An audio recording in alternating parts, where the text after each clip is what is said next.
Hey peeps, how's it going? Welcome to Thursday night party night. I can see everybody is stoked. My name's Nicole. I am the school mental health therapist. That's who I am.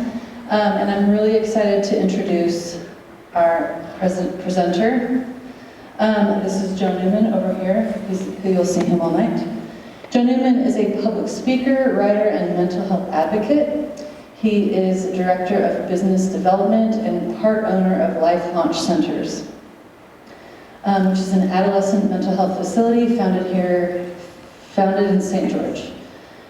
He was born in North California, whoop, whoop. Very cool, but raised in northern Utah. Joe has a bachelor's degree in human development and family studies from the University of Utah.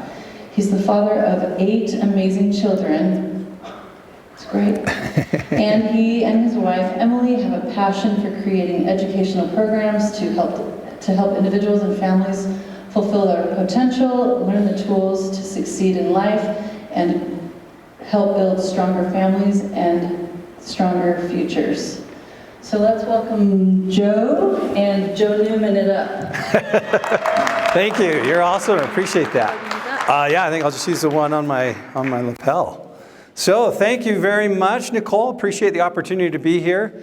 Really appreciate you guys coming out tonight. I know you've got a lot of other things you could be doing, and obviously there's something that you've come here tonight for to try to maybe learn or strengthen or improve your life. And yeah, this is essentially we're going to be talking about ways that we deal with daily stress in healthy ways. And we're going to give you the top 5 psychology secrets to emotional resilience, okay?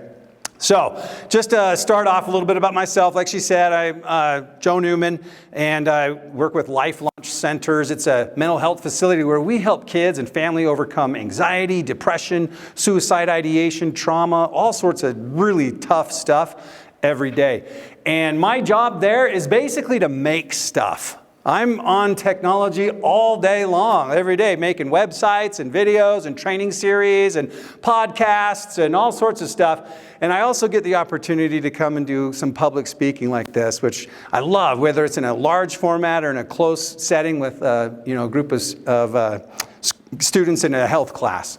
But people who really know me as this. This is my happy place. Anybody know where this is? That's right, Lake Powell, absolutely. And as you can tell, we love kids.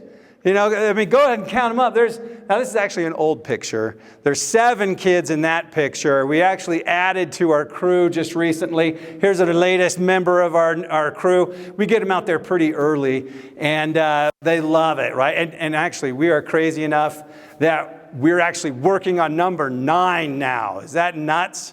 I'm telling you, we love kids. And we love Lake Powell because this is this place where we get to go and just kind of like experience the beauty of life by doing some really crazy things. Anybody ever seen this before? We call this wake bar stooling. We're just playing around with whatever will float and pull us behind the boat. And I love wakeboarding. It's all about just really digging into that, cutting in towards the wake, and you hit the top of it and throw this huge invert and hopefully come down and land on your feet. There's nothing more exhilarating for me than that.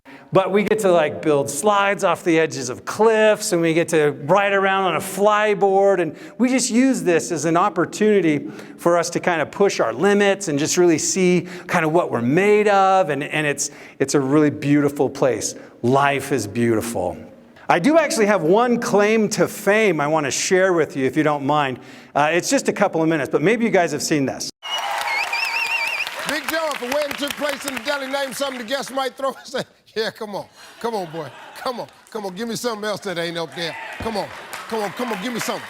Yeah. Because every time he do this, it ain't up there.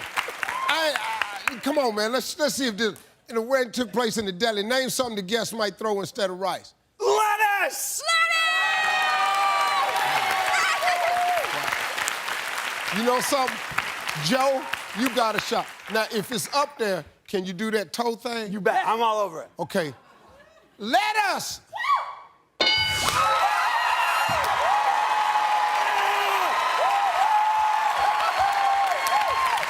Yeah. You're going to be using a walker for several months if you do that. That's pretty good. There you go. So anybody know what show that is? Been on the Family Feud. Yeah, a couple of years ago, my siblings got together and we decided we were going to try out. And we made it on the show. And there's two questions people always ask about the Family Feud. Number one, did you win any money? Right? And yes, the answer is yes. I had the opportunity to do the fast money round, the first game we did, and we got over 200 points. So we won $20,000, which is awesome, but you still got to divide it by your 5 siblings. So anyway, the other thing people always ask is if I can still do the toe touch. Now, I love acrobatics. It's been a little while, but I definitely can still get them up there, not too bad. Anyway, yeah, I love life. I love using my body to do fun things like acrobatics and enjoy life. And really what we're talking about tonight, we're going to talk about resilience. All right, so what is resilience? It's this ability for us to pick ourselves up, dust ourselves off, and move forward with whatever difficult thing we're going through. And we need resilience in all aspects of life. Like, for example, relationships. Anybody in here have difficult relationships? Yeah, I mean, we all do, right? It's like if you don't have a difficult relationship, you probably don't have a relationship with them, right? In order for you to have a relationship, you got to go through those difficulties together. How about education? Anybody in here ever bombed a test? Yeah, like we all do, right? And how does it make you feel? It makes you want to give up, right? But resilience is that ability for you to say, okay, I'm going to refocus, going to study harder, I'm going to see if I can do some extra credit to bring that grade up. We got to have resilience in education. How about work? Anybody in here ever experienced difficulties at work? Yeah, of course. Maybe it's angry customers. Maybe it's a hard relationship with your boss and coworkers. We all have difficulties in our work, and if we didn't, we wouldn't have a job, and we didn't have money, and we had to provide. I mean, we have to have some resilience for work. Well, how about emotional resilience? Anybody in here ever experienced difficult emotion? Yeah, like we all do, right? Like anxiety, like sadness, like anger, there's a lot of difficult emotions that we all work with. And emotional resilience is a little bit like these two guys. You got this big guy and this little guy here, okay? Does this little guy have all the physical strength and ability that this big guy does? No. Could he? Yeah, absolutely. What's required? Some work, some exercise, and you know what? Even time.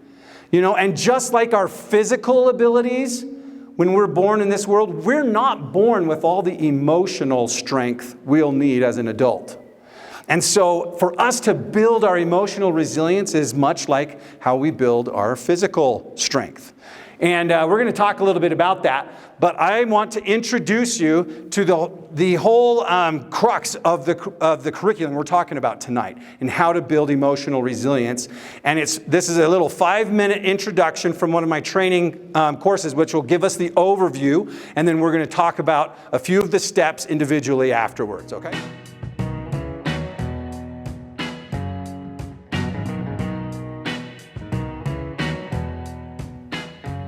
Welcome. I'm Joe Newman, and it's my privilege to introduce to you the LifeLaunch Center's Resilience Model. After decades of working in the counseling profession, the founders of LifeLaunch Centers started with one simple question. Why do we have to wait until our kids have addiction, suicidal ideation, or criminal behavior before we get them help with mental health? We started with the vision of working on the preventative side rather than the reparative side, and truly an ounce of prevention is worth a pound of cure. And while most people seeking mental health services do so because they are in crisis, the plea is always the same. I wish I could have learned earlier. The LifeLaunch Center's resilience model incorporates the most powerful principles in today's psychology, combining the research-based methods of dialectical behavior therapy, cognitive behavioral therapy, and the resilience research of significant contributors like Brene Brown, Daniel Siegel, Aaron Beck, and Marsha Linehan, all joined into one simple and powerful curriculum. After 3 years of development and practice with individuals and groups, we have seen thousands benefit by using the resilience model. It all starts with and is grounded in defining our personal values and learn to set SMART goals to align us with our values. Next, we have to understand a bit about brain development. We learn the roles of the hindbrain, the midbrain, and the forebrain, and how the amygdala plays a key role in initiating the fight, flight, or freeze response, and literally shuts off power to the forebrain and our ability to make logical decisions.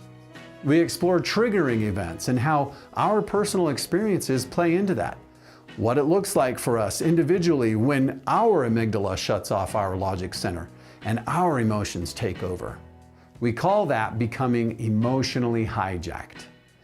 Then we teach a variety of distress tolerance tools, which are physical things we can do to regulate intense emotion, like breathing exercises, self-compassionate touch, and loving kindness phrases.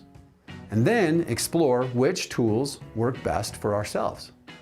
Next, we learn the difference between sensations and emotions, and how by simply putting a name and a number to our intense emotion, we can lower the distress levels by up to 70%. We teach how the stories in our head contribute to why we get triggered, and learn how to separate fact from fiction. Then we look at how to actually identify and solve problems so they no longer persist in disrupting our lives. After that, we teach how to go with the flow of emotions. That is part of life. We're supposed to have hard emotions come and go without attaching to them, and learn how to coexist with difficult emotions. And finally, we look at healthy ways to build connections. Real connections, not the counterfeits that the world offers today, but lasting human connections that help us heal from difficult emotional experiences. The whole point is to build emotional resilience. See, resilience is like a muscle. You aren't born with it. So just like if you want to build physical muscles, you have to do specific exercises. The LifeLaunch Center's resilience model teaches the specific mental exercises to build emotional resilience. When you think about it, every major mental health challenge, whether it be anxiety, depression, suicide ideation, trauma, eating disorders, or addiction, they're all based in overwhelming emotional responses. And the LifeLaunch Center's resilience model provides a succinct 8-step approach to willfully take back control of our emotions and build lasting emotional resilience. So jump right in and join us by learning the LifeLaunch Center's resilience model and how it will help all of us build stronger families, stronger futures. So, that was all like a fire hose of information, and we are going to break it down. We've got like the next hour for us to give you like the 5 most powerful principles, and we're going to do it together. We're going to give you that information and help you learn how to do it. So first of all, let's talk just a second about mental health. I was asking the administrators today a little earlier, it's like, what do you think? Does Mountain Creek Middle School have any kids with anxiety or depression? And they're like, yeah, like everybody does, right? Yeah, unfortunately today we're kind of in this mental health crisis. And you know, the CDC's reporting we've got 44% of teens today reported that they persistently felt sad or hopeless during the past year. And unfortunately, the second statistic is even the more scary one. It's because there's this huge stigma against getting mental health help that 80% of people with mental health problems don't actually go get help. They just kind of walk around with this trauma and pretend like it didn't happen or that they can walk it off. And so that can be really difficult for us. But yeah, we're in this mental health crisis, and pretty much everybody from Harvard to CNN to NBC, ABC, we're all talking about it. And even, oh man, this was the most recent piece that the CDC sent out that broke that earlier one down, so that now we're at, with teen girls, 57% of teen girls persistently felt sad or hopeless in the past year. So is this a problem? Yeah, absolutely. It's a huge problem. In fact, I need some help. We're gonna play a game. I need some help. We're gonna play a round of the Family Feud. I need 2 volunteers on this side of the table and 2 volunteers on this side of the table, and we're going to help break down some of the mental health problems. Do I have any volunteers? Give me hands. Anybody want to come up? I just need 2 people over here, 2 people over here, and we're going to play just 1 round of the Family Feud. Come on up. Yeah, don't be shy. Don't be shy. Come on up. Don't be shy. Come on up, you guys. Give us a help. Give us a hand. We're going to ask 1 question. Now, having been on the Family Feud, I know how to host this. You're awesome. Thank you so much. Don't be shy, guys. We need some help. Bring them up. Come on up. Thank you very much. Thank you very much. We got a couple here in the back coming up. You guys are great. Okay, this is a powerhouse team over here, I can tell. All right, we got a couple of guys coming over. This is going to be a great face-off. Now, the way it works in Family Feud is you got 2 people that come up to face off. Okay, so we'll have one of you stand here, one of you stand here. And when I'm going to ask you a question, and if you've got an answer, then you want to slap the table, and whoever slaps the table first gets to answer first. Okay, if you don't get the top answer, then the other person has a chance to steal, okay? So we are ready to play the feud. Are you guys ready to play the feud? All right, come on up, come on up. Okay, now I've asked a few people, about 100 people, to this main question. I'm going to ask you the question to get ready to buzz in. All right, are you ready? Are you ready? Okay, here we go. The question is, name today's top 5 mental health concerns. Right here. Relationships. Relationships. Do I hear relationships? Survey says. Oh, I'm sorry. Good answer, but it wasn't up there. Now it's your turn. Name today's top 5 mental health concerns. School? With school. Do I hear school? That's a good answer. Do I hear school? Oh, I'm sorry. Okay, it's back to you. Name today's top 5 mental health concerns. Like, what things are kids struggling with today with mental health? Friends? Friends. Do I hear friends? Survey says. Oh, I'm sorry. We're really struggling on this one. Okay, it's back to you. You have an idea? Depression. Depression. Do I hear depression? Okay, survey says. Number 2 answer. Good job. Okay, now do you guys want to play or do you want to pass? We want to play. You want to play. Okay, so that means you guys get to keep answering and you guys collaborate over here because you're going to have a chance to steal in a minute, okay? So you guys keep going through it. Okay, now it's back to you. Tell us, what is one of today's top 5 mental health concerns? Anxiety. Anxiety. Do I hear anxiety? Oh, number 1 answer. Very good, very good. Good answer. All right, so tell me, what is another one of today's top 5 mental health concerns? Stress. Stress. Oh, that's a good one. Survey says. Oh, I'm sorry. That was not on the board. That's 1 strike. You have 2 strikes left, and there's 3 answers on the board. Suicide. Suicide. Do I have suicide? Survey says.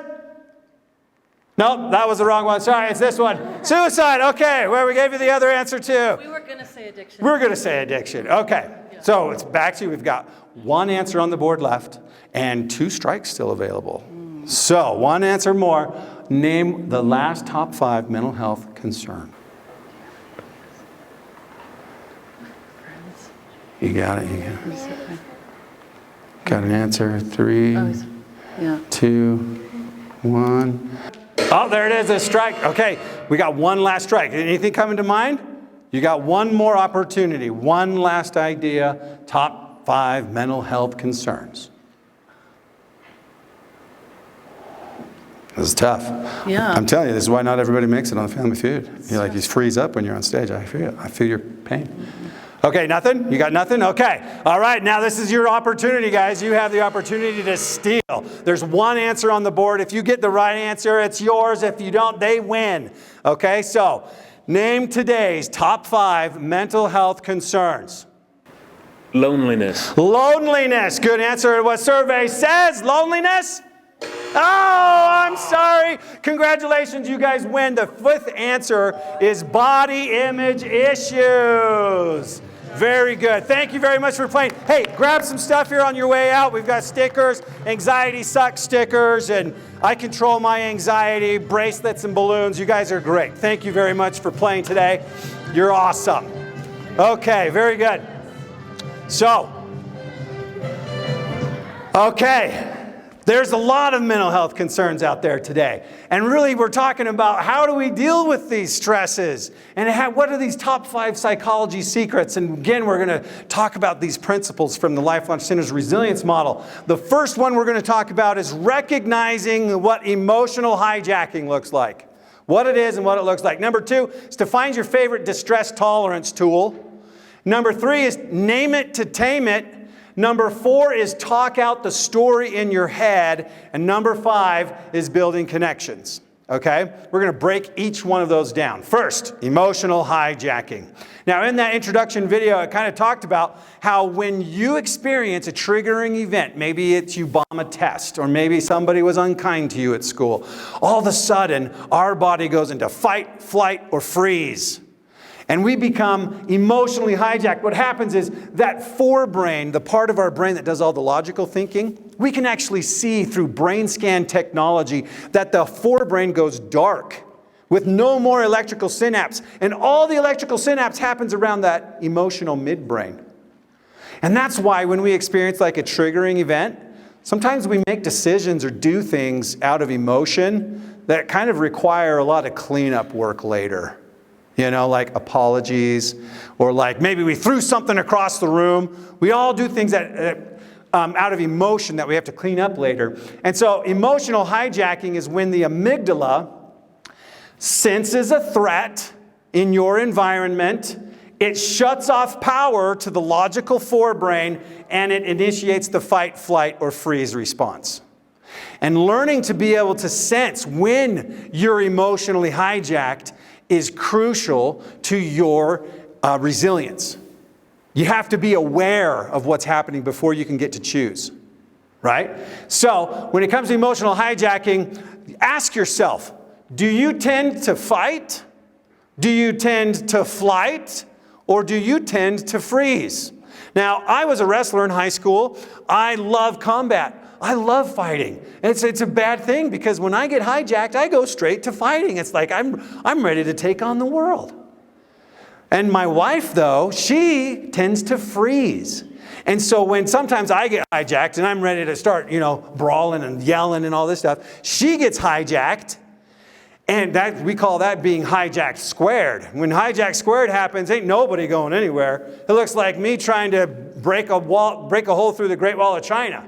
She's thrown up these walls so thick that nobody's getting through and I'm getting nowhere. So we just got to disengage. Just not even try to solve problems when we're emotionally hijacked. So the next thing is once you've recognized that you're emotionally hijacked is we got to learn some distress tolerance tools, okay? These are actual physical and mental things that we do to lower distress levels, okay? And I'm going to teach you some of them right now, so that you can go home and practice these. I've been using these all week. I use them all the time. Anytime I'm getting distressed or I feel overwhelming emotion, these come in real handy. You may have heard how like breathing is this real popular thing. People say, oh, just breathe whenever you're like experiencing intense emotion.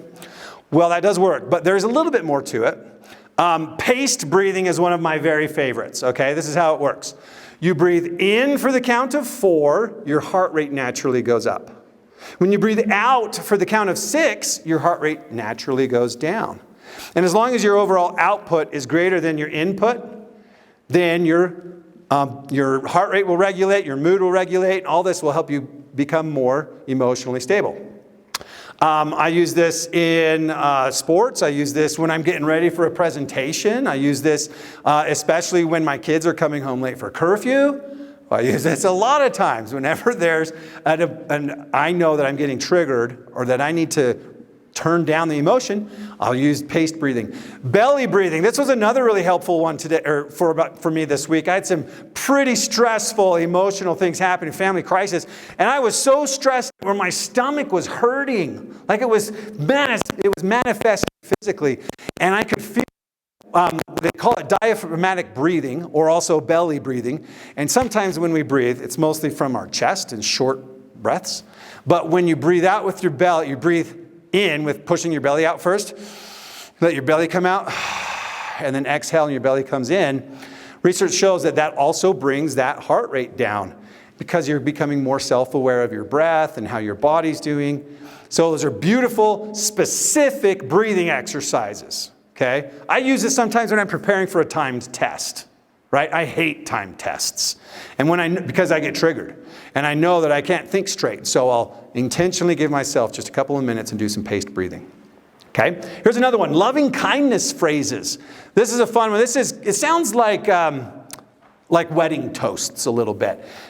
When you were, like before, with cognitive behavior therapy, they would often say that you want to look in the mirror and give positive affirmations, right? I am strong. I am powerful. I am wonderful, right? Well, what we found is, unfortunately, if you really don't think that you're strong, powerful, or wonderful, then your amygdala actually senses that you're lying to yourself, and it can start to increase distress. And so they just changed the wording a little bit and found if we say things like, may I feel powerful, may I feel strong, may I feel safe, then your body grants yourself that privilege. It's beautiful. In fact, it also works for other people. When you're like totally stressed out with someone and you're like upset and you just can't get it out of your mind, offering loving kindness phrases to them, even if they can't hear you, activates the compassion center of our brain to help us regulate those intense emotions. So we'll say like, may she be safe. May she be happy. May she be healthy. Right? Whoever you're having a difficult time with in a relationship, grant them some loving kindness phrases. The next one is ice diving. Okay, and this is only for panic attacks, and it sounds really crazy, okay? But this is how it works. If you've ever had a panic attack where you're just breathing so bad, it's like immediate danger is like feeling all around you, and you can hardly calm down. You can't even regulate your breathing. When you use something cold, maybe an ice bag, maybe a bag of vegetables. We used frozen vegetables just the other day. We were having a panic attack at home. And what you do is you take that cold, whatever it is, and put it right underneath your nose. It's right between your nose and your lip. This is where the vagal nerve is. And when it feels something cold, it senses like, whoa, that's not normal. And it causes you to turn inward in your thoughts and evaluate if you're dying. And when you realize, no, I'm still breathing, I'm not dying, this is really cold, but it will pull you out of a panic attack.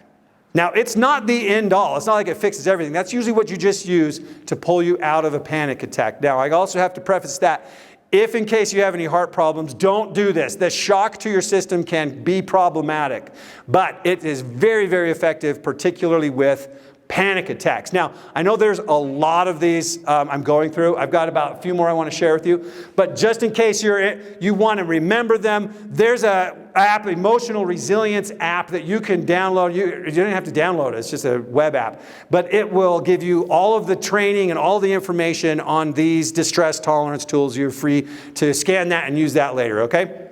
So, next two I want to teach you is self-compassionate touch. Okay, people do this all the time. When we are feeling overwhelmed or stressed, you'll often see people do this, right? They'll go, right? You can see when somebody is sitting like this, you're like, oh, there's probably something difficult they're dealing with. Their emotions are high. Well, the reason this works is because when you feel the palms against your breath, or your breath against your palms, then your body reassures yourself, hey, I'm not dying. I'm still here. I'm still going. So we do this kind of instinctively, but you can also do it intentionally. When you know you're stressed out and you need to calm down, you can go, okay, I'm all right. It's reassuring that hindbrain, our automatic life support functions, that we're still online, we're not dying. Another one is that girls will often cross their arms like this, right? When they're feeling scared. A lot of, especially teenage girls, they'll kind of be like this a lot. And what's comforting about that is that you actually can kind of sense your own heartbeat when you're doing this. It's reassuring your body that you're not dead, that your heart is still beating and that you're still living. But you can actually increase the effects of that by opening up your hands and putting them on your sides, giving yourself a little hug. And that increases some amazing hormones we're going to talk about later, oxytocin, to help you feel happier and longer satisfied. So Self-compassionate touch. There's a lot of different ways that people do that. Let's see. Another one is practicing mindfulness. Oh, I love mindfulness. So mindfulness is essentially this really light form of meditation. When people think of meditation, they think of like people encircled in the knees and hands in a circle and they're humming, right? That seems kind of weird sometimes to people, and it's like, I don't want to do that. That's kind of like what weird people do, right? No, mindfulness really is just being aware of what's going on around you. So sometimes one of the mindfulness practices has you identify 5 things that you can see, and 4 things that you can hear, and 3 things that you can smell, and 2 things that you can taste, or whatever, and 1 thing you can touch.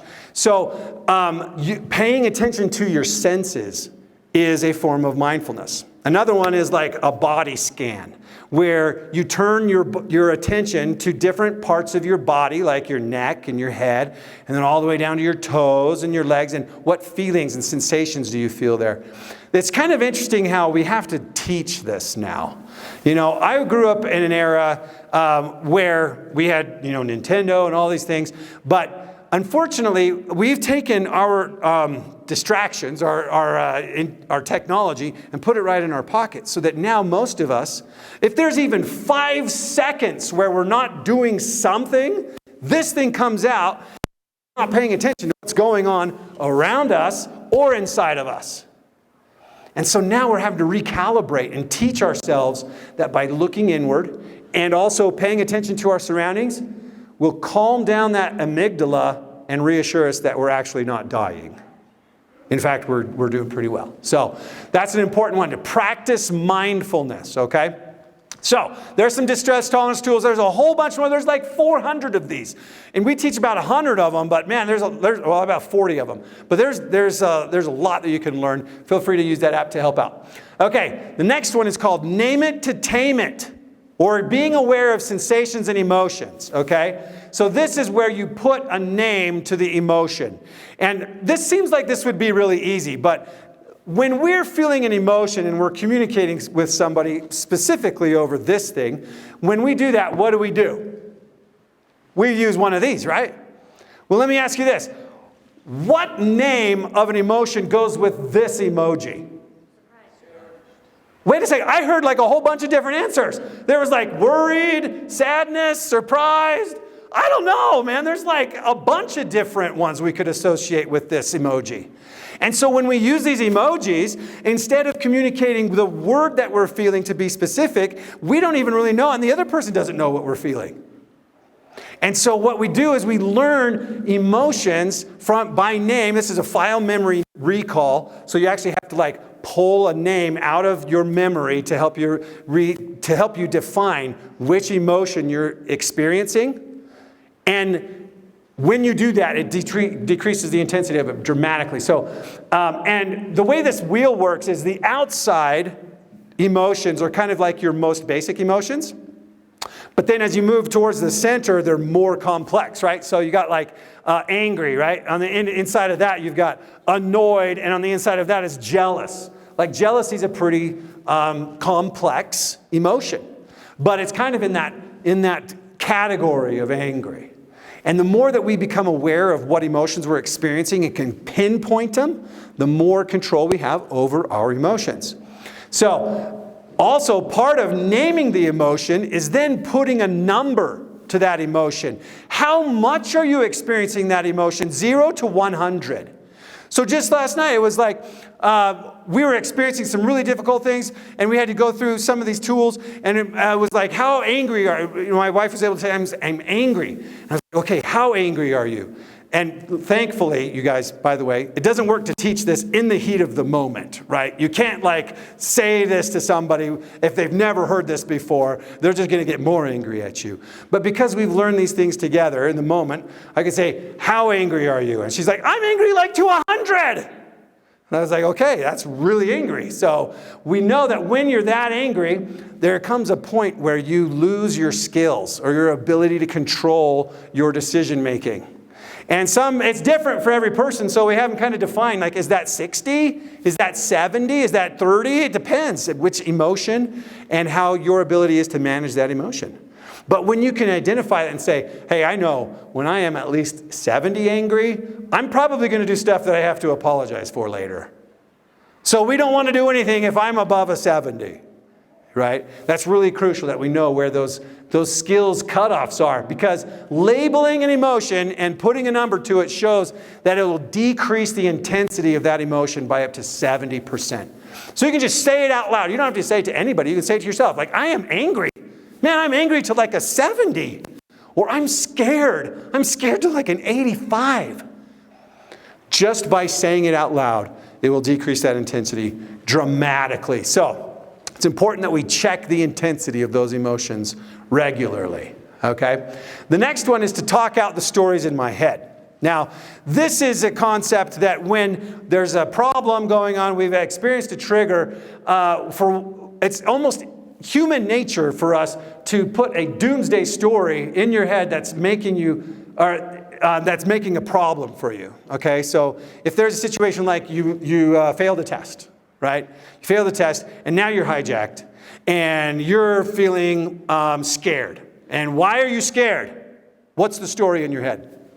Well, maybe it's because this is a required class, and I might fail this class, and if I fail this class, then I'm going to drop out of school. If I drop out of school, then my parents are going to be really mad, and I'm not going to get that job that I want or go to that college that I want, and I'm just going to become a lonely bum on the street. Right? We fill in this huge doomsday story based on one tiny little fact over here that we've bombed a test. See, we can deal with facts. It's really hard to deal with all of this fiction. And so there's ways that we get rid of those fictions. So one way is to talk it out with somebody. Right? Go home, go to your friend and be like, oh man, I totally failed that class or failed that test in Mr. Sharp's class. And now I'm worried that I'm going to end up a lonely bum on the street. Your friends will probably just laugh a little bit and be like, wow, you don't have to be so dramatic. I think it's going to be okay, right? That's what happens when you help talk out that story in your head to other people, and they reassure you to help regulate that intense emotion. Another one is to write it in a journal, right? You don't even have to tell somebody. Just that like hand on paper and that transfer of thought onto paper is a great way to process emotion. I started doing that when I was in middle school, and it was one of the best things I could do. My whole middle school journal is full about me being triggered over why girls didn't like me. And it's really helpful because I could put it out there and be like, oh yeah, well, that's really probably dramatic. Anyway, that's a very, very helpful way. I highly, highly recommend incorporating a personal journal for all of us. And then the next one is to sing it out loud. Put on a song that helps express that emotion and get it out there. Maybe you write a song. Maybe you can play your own instrument or poetry or whatever. Getting those emotions to process is critical. And these are some of the ways that we get rid of that story in my head. So, the important part is this is a really great way to start a conversation, right? You can go up to a critical conversation. You go up to say, hey, can I check a story in my head with you? Wait a second. Well, we don't necessarily want to do it like this. Can I check a story in my head with you? No, that doesn't work. We want to be more like this, okay? Like, oh man, I am really experiencing some hard emotion. Can I check a story in my head with you? This is an amazing tool when you're engaging your children, your spouse, your friends, anybody, your boss, anybody who you're having a difficult relationship with. It's a very non-judgmental, open way to start a discussion about hard stuff. Hey, can I check a story in my head with you? Recognizing that I'm probably hijacked and these emotions are driving this story and there may not be any truth to it, but can we just check that? It's a beautiful, beautiful tool. So highly, highly recommend using that. Okay, last one is about building connections.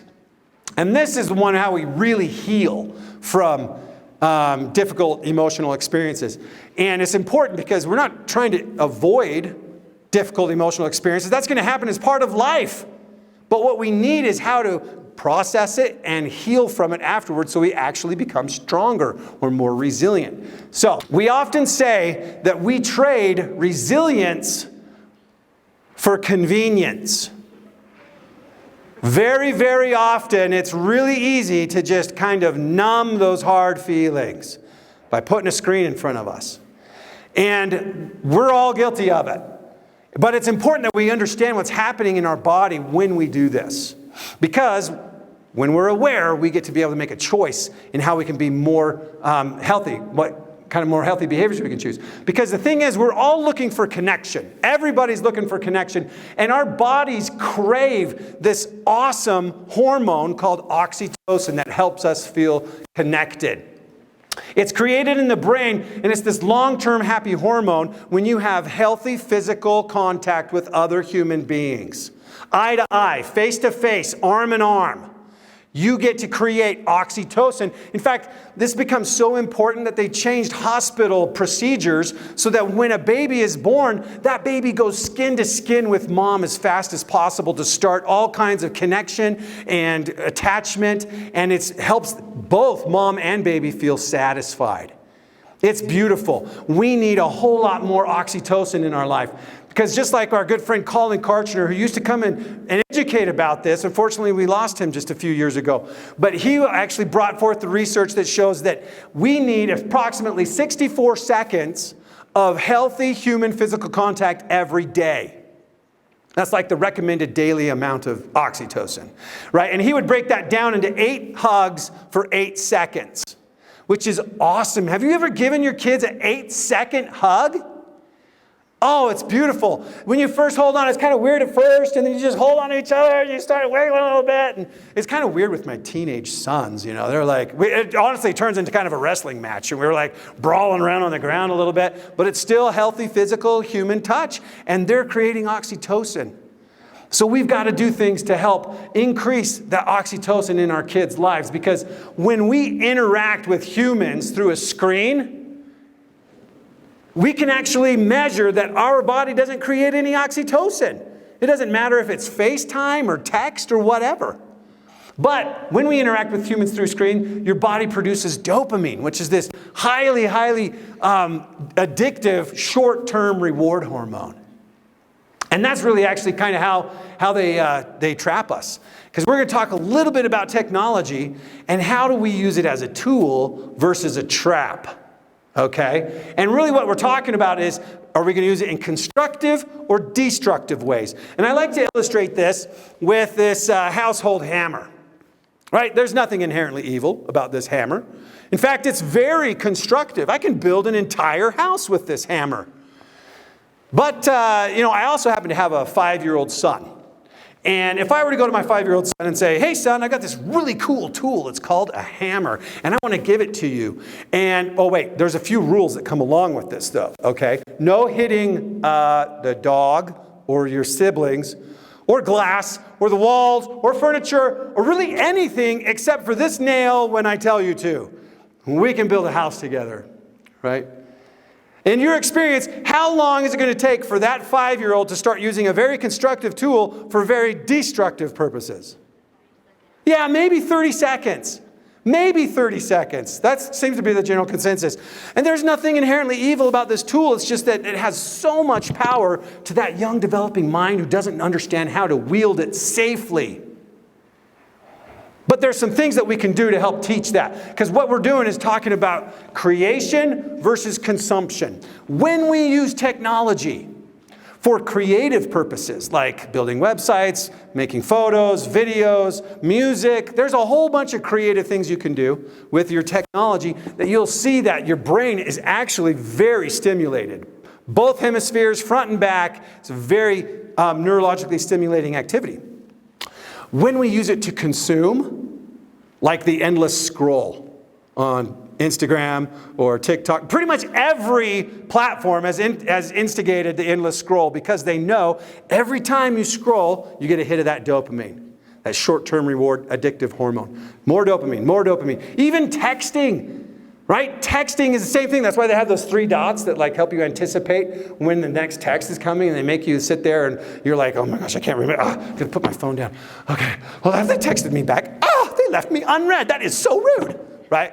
We do all these kind of things because it's that dopamine that turns us like into addicted, crazy people with our tools. Excuse me, our technology.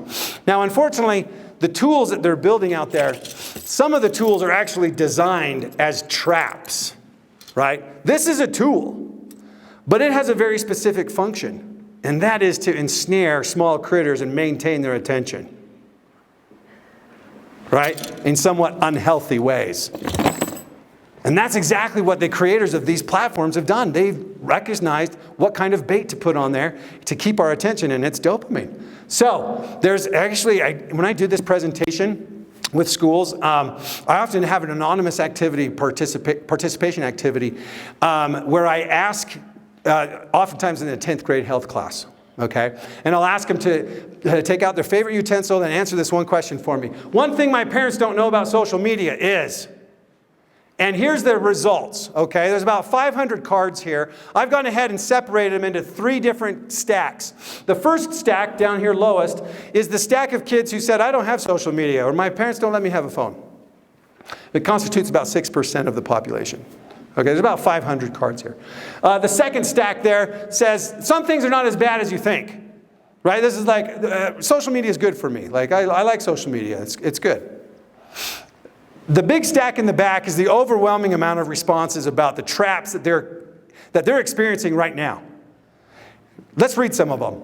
One thing my parents don't know about social media is us knowing scrolling for hours isn't good for us, but we're almost unable to stop ourselves, and it makes us feel trapped. One thing my parents don't know about social media is that it's just as harming or more as things that are regulated, like drugs, etc. One thing my parents don't know about social media is how easy some things are to access. I've never done this, but some people find easy access to websites that are live gore. This is the new one this year. I've seen more live gore responses than ever before. Like, that's the new thing. Pornography is not even just cool anymore. We have to watch like live stabbings and self-mutilation. Let's see, lots of sexual traps that leave you yearning for more because it doesn't suffice you. People can stalk you, and girls post inappropriate pics of themselves. It's way harder to avoid the sexual parts of any social media platform than parents think.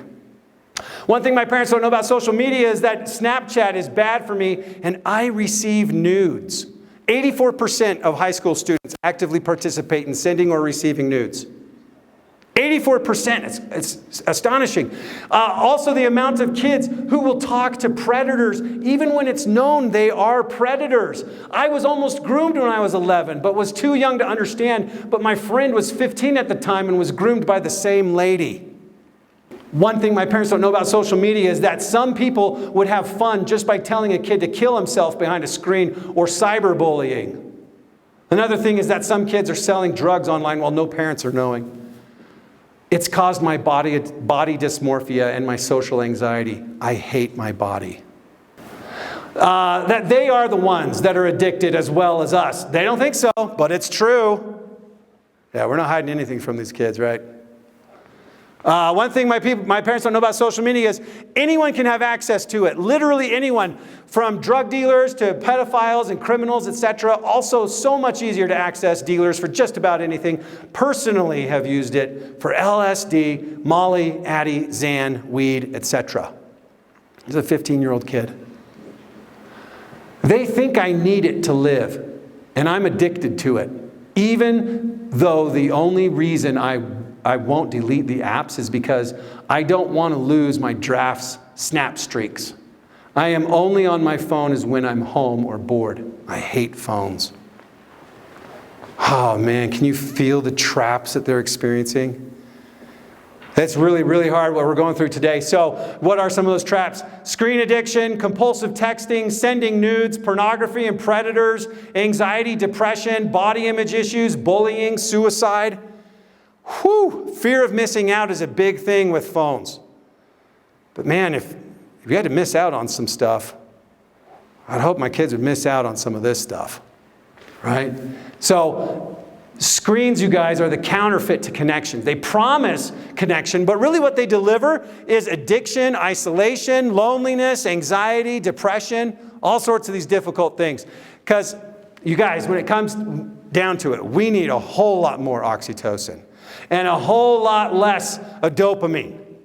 And both kids and parents have to come to an understanding on this and how we help that. So rather than just talking about the problems with technology, let's give you the solutions so that we can get out of these traps. Turn that trap back into a tool, okay? Here's how you do it. Number one is we have to stop exploiting the dopamine neurofeedback loop. Okay, this is the actual psychology and the physical thing that the apps do to help keep you addicted. There's this dopamine neurofeedback loop that when you experience it, it wants to give you more and more and more and more and more. That's the addiction.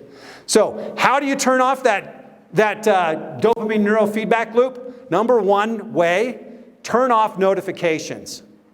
Can you imagine if this hammer was buzzing at me all the time and saying, hey, Joe, pick me up and use me. It's been 3 days since you swung me.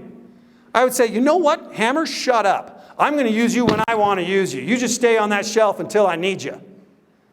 Right? Turning off notifications on your phone effectively does the same thing. When you want to Snapchat because you want to, not because it told you to. That's how you turn that trap back into a tool. Another way is to turn off comments and likes. This is a really effective way that I don't know if you know this, but in Instagram and all the different platforms, you can elect to turn off comments and likes. I had a niece that chose to do this when she was in middle school because she could immediately feel body image issues starting to come up and comparison and all sorts of problems. And she decided for herself, without being trained even, that she found this feature that she wanted to turn it off. She wanted to post pictures on Instagram because she liked posting pictures on Instagram. Not because what anybody else thought. Not because of the dopamine that she was getting from their comments and the hearts and the likes, but because she wanted to be creative. It was actually turned out to be very healthy for her. Taking breaks from social media regularly. This is huge. Go on vacations.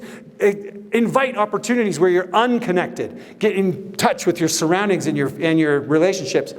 Actively comment and interact with each post. If you're going to do social media, this is tremendously difficult. It takes like a lot of self-control to do this. But don't scroll. Interact with every post before you scroll. Give a heart, give a like, give a comment. If you do that, studies show that you'll actually have an increased connection because you're actually interacting, not consuming. Okay? Finally, education, you guys. It's all about, we have got to be more educated in how we can use our technology in effective ways, in healthy ways, rather than in these traps that we're all falling into. Because when it comes to strong mental health, guys, this is what helps us get strong mental health. This too. And this, I mean, it looks like playing, right? But really what we're talking about here is building real connection, not fake digital ones, the ones that are unsatisfying. These are the kind of activities and experiences that you will live on a high of oxytocin for weeks or months and look back and go, oh man, that trip up that hiking trail was so awesome. Or that dinner I had, or that shopping with my friends, that was a really good time. And you'll live on a higher emotional plane because you've been building real connections. So, you guys, life is supposed to be hard. That's the truth. And unfortunately, you're going to have days that look like this, and you're going to have days that look like this, and days that look like this. Now, wait a second. I started this presentation saying life is beautiful. And now I'm saying life is supposed to be hard? How does that work together? Well, it's by going through those hard things, you guys, that we build resilience. You're not broken if you're experiencing difficult emotion. You're not broken if life is hard for you. That's what life is supposed to do, is help us grow and be stronger. And these are the tools that we use to help us do that. You guys, when it comes to resilience, we need more of this and this. And a whole lot less of this, this, and this. So to recap, here we go. The top 5 things that we do to help to build emotional resilience. Number 1, recognize emotional hijacking. Number 2, find your favorite distress tolerance tools. Number 3, name it to tame it. Number 4, talk out the story in your head. And number 5, get out there and build some real healthy connections, because that's how you get through the hard stuff. I'd like to thank you for the opportunity to be here today. You guys have been awesome, and I hope the next time we see each other, maybe we'll be out on the lake doing something awesome like this. You guys have been great. Thank you so much for having me today.